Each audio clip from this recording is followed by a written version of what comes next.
Thank you all so much for coming today. My name is Amelia, as Matt mentioned, and Matt, thank you for the lovely introduction. So I am, again, as Matt said, I'm a content marketer at Shopify. I work as the editor of Shopify's web design and development blog. And that basically means that I do a lot of editing, I do a lot of writing, I work on Thank you. Hello. I do a lot of editing, I do a lot of writing, I work on marketing campaigns across Shopify, and I make sure that my blog is meeting the marketing goals that we've set out for it.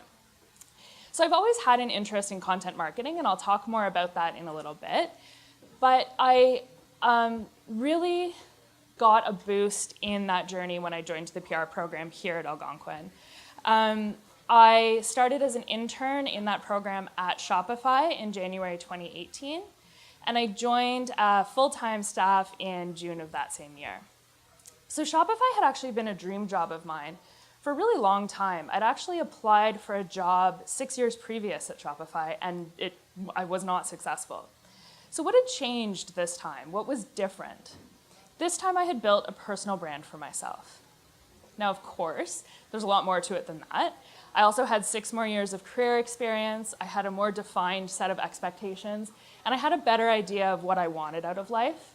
But what really mattered is that I had taken my varied and crazy work and school experience, and I had learned how to translate it into a brand that proved to Shopify that they should hire me. And it worked. So that's what I want to talk about today. I want to talk about personal branding and how you can, as a young professional, build a brand for yourself. So personal branding. This is a term that is thrown around a whole lot. And it's actually something I've written about a number of times. So it hasn't totally escaped my notice that personal branding has become part of my own personal brand. But basically, it amounts to learning how to market yourself to potential employers. Now, it can also be used if you're a freelancer for marketing yourself to clients. I'm not going to touch so much on that, mainly because I don't have a ton of experience with that. So we're going to talk about marketing yourself to employers. Now, there's a lot to unpack with this. First of all, the idea of marketing yourself can be kind of weird. You're an individual, you're not a commodity, so coming up with a list of brand attributes to share can be kind of strange. Secondly, if you're a young professional, marketing yourself and building a brand can be difficult if you don't have a lot of experience in the industry you're looking for. So these are the 2 things I want to talk about today. How to market yourself without it being weird, and how you can do so as a young, new professional in your field. All right, so before we get into this, let's talk about the marketing part. So I've always had a bit of a weird interest in marketing, although I never would have known to call it that. I was an early adopter of social media. I have run countless blogs. I loved the internet from a young age. And I've been a writer my whole life. I started writing terrible fiction when I was 7, and I still do so. But despite all of this, I never pursued a career in marketing. This wasn't my first goal. I actually went to university for archaeology, which is a totally different thing. I dug in Greece, I dug up ancient artifacts. I can read classical Latin and ancient Greek, which is so useful, you guys have no idea. And I loved it, I really enjoyed it. I especially enjoyed living on a beach in Greece, that was really nice. When I graduated, unsurprisingly, there weren't many jobs in my field. So I ended up back here in Ottawa working a whole slew of part-time jobs. Eventually, these part-time jobs led to me working at a cafe in Ottawa, where I became manager. Now, when I started at the cafe, they didn't have a social media presence, they didn't do any marketing, nothing like that. Remember, at this point, I didn't realize I liked marketing. I sat down with the owner and asked her to create a position for me doing the social media. Remarkably, she said yes. And this was really cool because it led to some really cool opportunities for me. I started yet another blog. But I also got to do things like hosting a food event at the Museum of History talking about food history. And I also got to host a TV show for kids on TVO, which was rad. Finally, after 2 years of doing this, I realized that, I love marketing and communications. So I came back to school here in public relations. Public relations isn't exactly marketing, but it's also not exactly not marketing. But it involves communications and writing, and I loved it. Here is where I started coming face to face with this question of personal branding, because this time I really wanted to graduate school with actual job prospects. What I realized is I had 2 years ahead of me in this program, 2 years of getting experience in a field that I wanted to break into. So that was great. I'm not here to sell the PR program, but it was really awesome that so much of it is hands-on, so I knew I had that opportunity to gain experience. But the other thing I realized is really key. I realized that I had 2 years of building contacts with industry professionals, my teachers.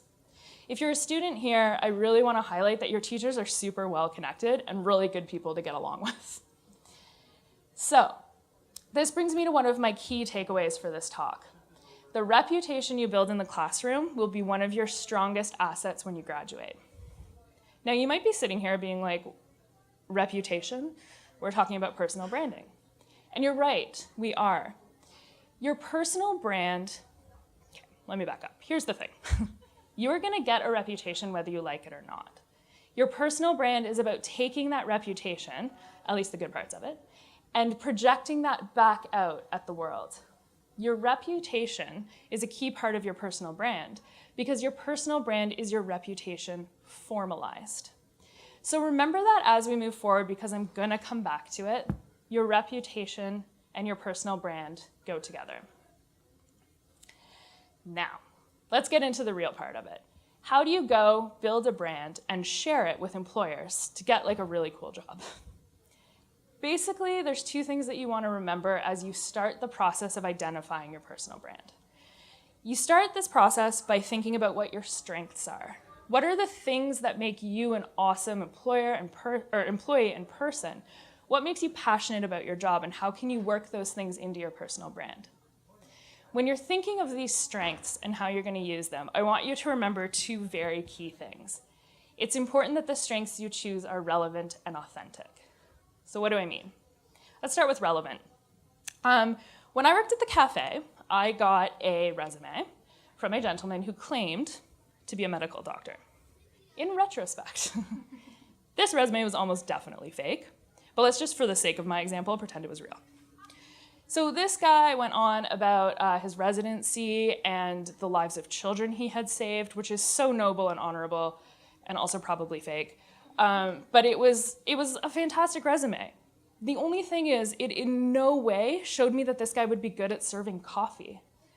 So I didn't hire him. Your brand needs to be relevant to the employers that you want to have hire you. You want to be speaking to them and giving them the information that they need to make the decision. The second thing I want to talk about is the idea of authenticity. I know that this word is super overused, so just bear with me for a little bit. You can't lie about who you are when you're applying for jobs. Everything you say needs to be true. So you can't say, for example, that you're an amazing salesperson if the idea of doing cold calls makes you queasy. Everything you need to say has to be real, because people will see through it. Humans are remarkably good at detecting bullshit. So, when you're looking for your strengths, identify what is relevant and authentic about yourself. So, you start finding your list of strengths. This takes some self-reflection, takes some time. And I want to touch on a couple issues here about what makes personal branding really hard. Maybe the hardest thing about this whole idea of personal branding. The first of these is imposter syndrome. So if you are lucky enough to not know what imposter syndrome is, congratulations. Imposter syndrome is the monster that lives in your head and tells you that you're not actually good at this, that you're faking it, and eventually people are going to call you out for being a fraud. Please ignore this monster. I'm a professional writer. I question myself about 18,000 times a week about whether I'm actually good at this. There's nothing to do for the monster other than ignore it and power through. The second difficult thing. When you're doing exercises like this and learning to identify what your strengths are and how you can use them to work for you, you come up face to face with your weaknesses. And that's a struggle. It kind of sucks, actually. But it will happen, and I want to touch on it really quick. Weaknesses are a natural part of life and everyone has them. For total transparency, I will tell you guys that a weakness I currently have that I'm working on is that I get intimidated in big, scary meetings. That sucks. And it sucks that it's something that I've gotten feedback on. But I'm aware of it, and it's something that I'm actively working on. So I want you to remember that when you're building a personal brand, you're gonna come across your weaknesses, and it's important to remember that A, everyone's got them, and B, you're aware of yours, and you're working on them. They in no way will bring you down, and they will not bring your brand down. So bear that in mind. All right, so you're making your list of strengths. You come up with things that are relevant and authentic to you. A good gut check on this is knowing whether the brand or the attributes that you're listing are things that other people would say about you as well. Remember, your brand is your reputation, so it should be things that other people would identify as well. Once you have your fancy list of great things, you need to start proving them. Remember what I was saying about authenticity? It's important to know. So, you need to start proving all of your strengths. Let's look at some examples here. Let's say that your strengths are you're a great writer, you are reliable, and you're a people motivator. Those are really good strengths. Those are things that you can really use in your job hunt. But you need to find the real world evidence. For example, maybe you are a great writer because you won a writing contest. Congrats, because I've never won a writing contest, so that's awesome. Maybe you are reliable because you're rarely late to your part-time job. And maybe you're a people motivator because you're the captain of your hockey team. Notice that these examples aren't industry-specific examples. I'm going to touch on this again. So you've got your attributes and you've got your proof. Now you're ready to actually start using that list, because for it to actually work, you need to put it to work. So, where to start? The best place to start when you're building a brand like this is with your resume. Now, I could give a whole other talk about personal branding and your resume and the do's and don'ts of that, but suffice it to say that on a resume, you want everything to be relevant to the employer, like I was saying earlier. A good way of making sure that your brand is working with your resume is to take your list of brand attributes and look at like 3 to 4 to 5 different things on that, your strongest strength, and repeat those everywhere. Use those attributes to prove why you meet the requirements of the job that you want. That's how you're putting your brand to work. Once you've done your resume and your cover letter and that fun stuff, it's time to move on to social media. Now, social media. The thing with social media is that whether you like it or not, employers are definitely going to Google you. Please make sure that they don't find anything super awkward. It has happened. Delete what you need to delete. If you have a super awkward Tumblr or Twitter, please lock it down. I have so many stories. When I started in the public relations program, I actually deleted absolutely everything that was on my Twitter. I did not have a super awkward or uncomfortable Twitter. I had just had it for like 10 years. No one needed to know what 19-year-old me thought was super important. No offense if you're 19, it just didn't age well with me. Didn't go well. Anyway, do what you have to do, lock down your social media. Finally, LinkedIn. I have such a love-hate relationship with LinkedIn, but it is such a good tool when you're job hunting. Use the summary part of your LinkedIn profile wisely. This is probably the most important part, and this is where you take the brand attributes that you've decided on, those strengths and those things that you want employers to know about you, and this is where you communicate them and you prove to them that you have those, you have the evidence. In the work experience section, talk about your transferable skills that you got from jobs. This is super helpful if you don't have industry experience in the industry you want to go to. So transferable skills are things like communication, time management, prioritization, things that travel with you from job to job. These are so relevant and so important no matter where you go. And when you don't have industry experience, these can be your strongest tool for proving that you're an awesome hire. Finally, if you are a student, I highly recommend using your class time wisely. Go to class, do the work, be nice to your teachers, and that will become such a strong tool for you. You'll be representing the brand that you're trying to build for yourself with your teachers already. You're proving the branding that you're trying to build. And I know that this is true, and I know it works, because this is how I got hired at Shopify. I don't know if I'm supposed to switch slides. No, not yet, but you can do it. Okay, so when I started here in PR, I decided, well, let's say I was a keener. Okay, no one is surprised. I showed up to class. I never skipped, which was a marked difference from my university time, I will tell you. I participated a whole bunch, and I had really strong relationships with my teachers. Now, one of my teachers ran the co-op department here, David, who Matt mentioned in the intro. And David was actually my social media teacher, and he told us all one day that he was hiring in the co-op office for a marketing and communications assistant, and I applied. I got the job because I had been working with David as a student, and I'd been proving the things that I said to David in my resume and on my cover letter about why I was a good hire. So he knew it was true. Now, that was a really awesome job, and I met some awesome people. And once I had been there for a while, David actually overheard me talking one day about Shopify and how I wanted to do my internship there for public relations. And David very casually was like, oh, I know someone who works there. Do you want to meet them? And I was like, yes, absolutely, please, immediately. So he email introed me to someone who worked on the marketing team in Ottawa on Shopify, who is actually teaching here right now, and I think might be a teacher for some of you who are here. I set up a coffee meeting with him.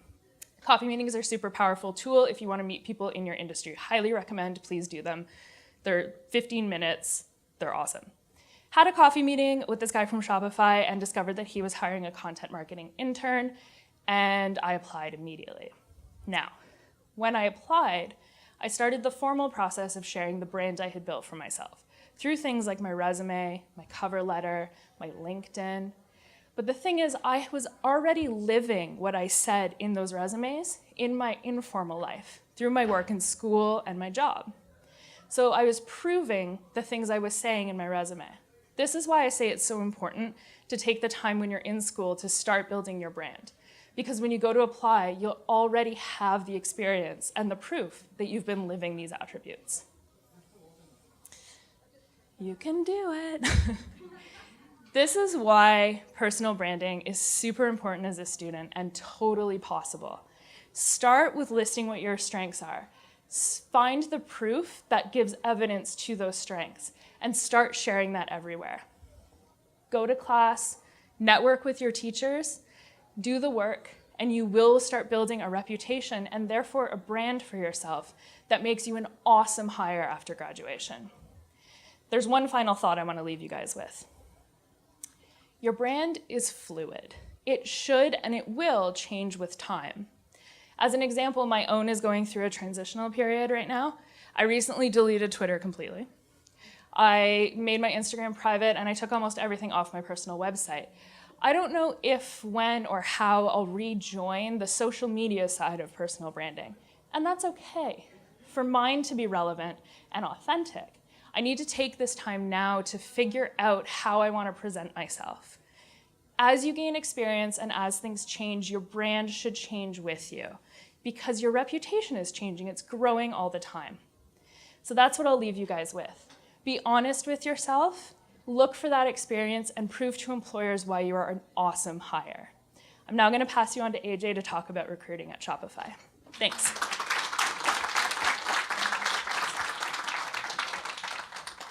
Everyone hear me all right? Nope. Give it 2 seconds. There we go. Hey, nice. Awesome. So my talk is going to be a little bit more about Shopify as a whole. I'm going to kind of run you through a history of Shopify. I like to do that because countless times people still think we're Spotify. So any opportunity I get, I like to educate people on what Shopify is. I'm then going to talk just a little bit about our internships, what they're all about, and then when applying to internships. So mine is going to be very internship focused, and at the end I'll kind of touch on how your personal brand applies to that. So beginning with Shopify, Shopify began in 2004 when our CEO, Toby, had his own online snowboard shop called Snow Devil.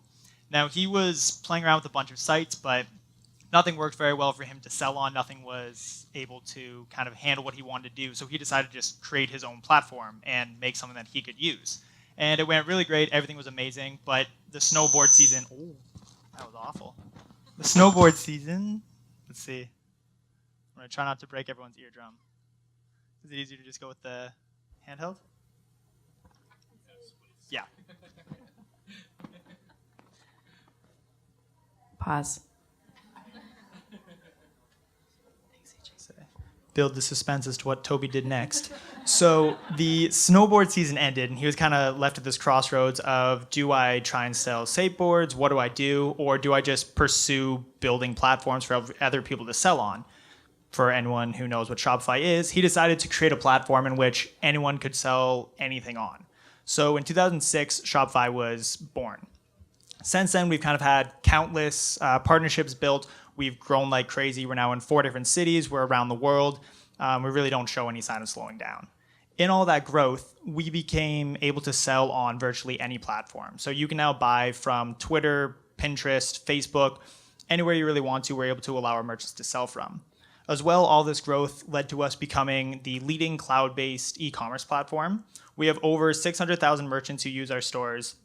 We're in 175 different countries. Our platform is currently in 6 different languages, hoping to have, I think, nearly 20 in the next 2 years. So we're growing like crazy. We're able to just support as many people as possible. In all this growth, we've been able to be, oh, I hopped over one. There we go.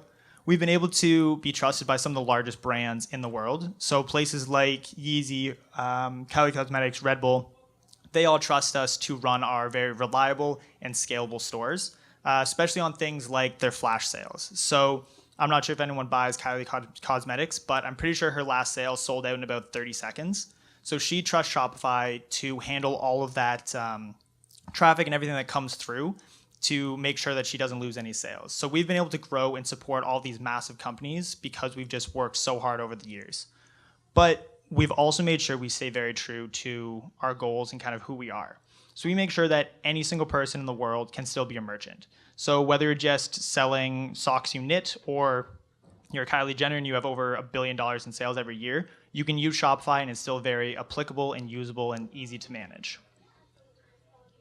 Now, talking about our internships, because I know hiring for internships, this is kind of what I focus on and it's what I get a million questions about. So the first thing with our internships, and the thing that I'm kind of most proud about with our internships, is the work our interns get to do. So all of our interns will work on real problems, ship real projects, and see real growth. So we don't believe at Shopify that interns should get coffee, that they should work on a side project, that they should just learn in the corner while everyone else does important work.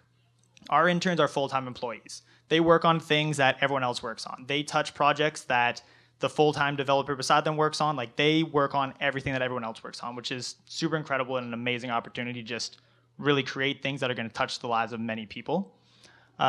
Shipping real projects, like I said, like some of our interns will make something, leave, and go on the platform and be like, hey, like I created this. That's so cool. Like I can buy something from a store like I basically built because I built this theme.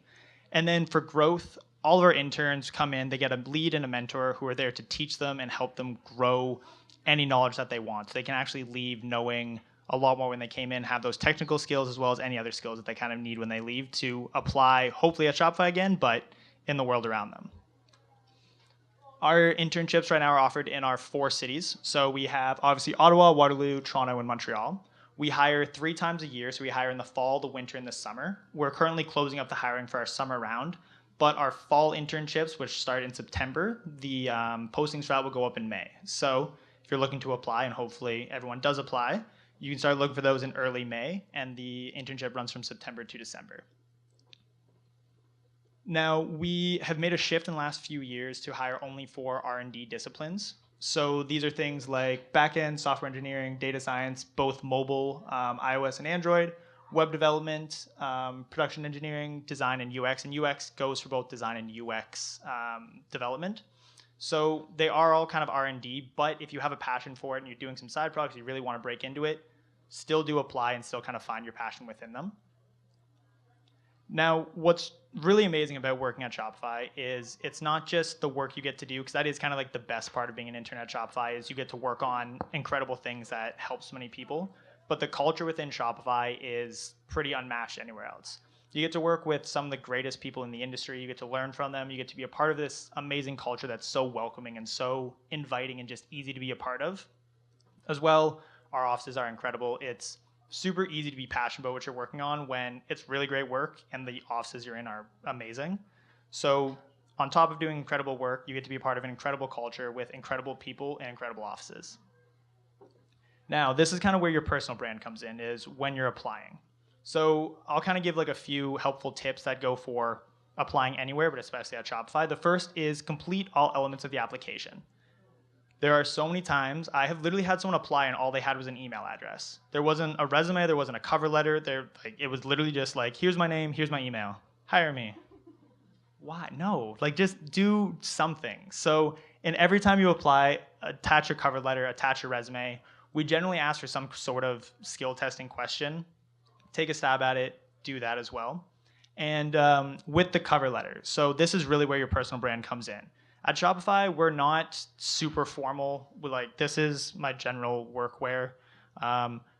You don't need to, to whom it may concern. I am so interested in this job because I believe it would force me to like just write however you would write. We tell you a name to write your cover letter to. If it's for one of my positions, I tell you to write your cover letter to AJ. Say, hey, AJ, like, what's up? I'm really excited about front-end development. I learned about front-end development now. Like, be yourself, be authentic. Really let your personal brand come through in your cover letter because this is your chance to separate yourself from everyone else. A lot of people might have a very similar resume because you all come from the same school, similar backgrounds. Your cover letter is where you get a chance to really show who you are and what your brand is. So take advantage of it. Take the time to write a personalized cover letter. I would suggest not using the same cover letter job over job because every job is different. Every company is different. So really tailor your kind of passion towards that job. Completing the challenge question. Again, this just kind of goes with doing everything within the application. So we ask for a challenge question. You have to do some sort of coding or something like that. Please just do it. This is just something I put up there because too many times people will like write in, be like, I did it, but I can't attach it. You probably didn't do it. So just do every element of the application. Last one is apply to positions that you're passionate about. So this really comes into your personal brand once again. Know what you're passionate about, know what you want to do, and find the jobs that are actually going to speak to your passions. It's very easy to tell when someone's applying to a million jobs because they just want a job versus when someone is actually like truly passionate because it is part of their personal brand because they do really want to be in that discipline. So find what you're passionate about, realize what your personal brand is, and then apply to those jobs that really speak to that brand. If you love helping people, if you love creating things, if you love designing things, like whatever it is that you're interested in, there's probably a niche avenue that really speaks to that. So please find that and apply to it because I'd much rather talk to someone who's truly passionate about the discipline versus someone who just wants to apply because they really need a summer internship. So again, realize your personal brand and apply to those jobs that really speak to it. Other than that, we're going to have a Q&A, so if you have any questions about kind of personal brand and in applications, please ask me then. Again, I always shamelessly plug our internships, so the next postings go up in May for our September internships. Hopefully I see everyone apply, and hopefully I can read some really awesome cover letters. Thanks, everyone.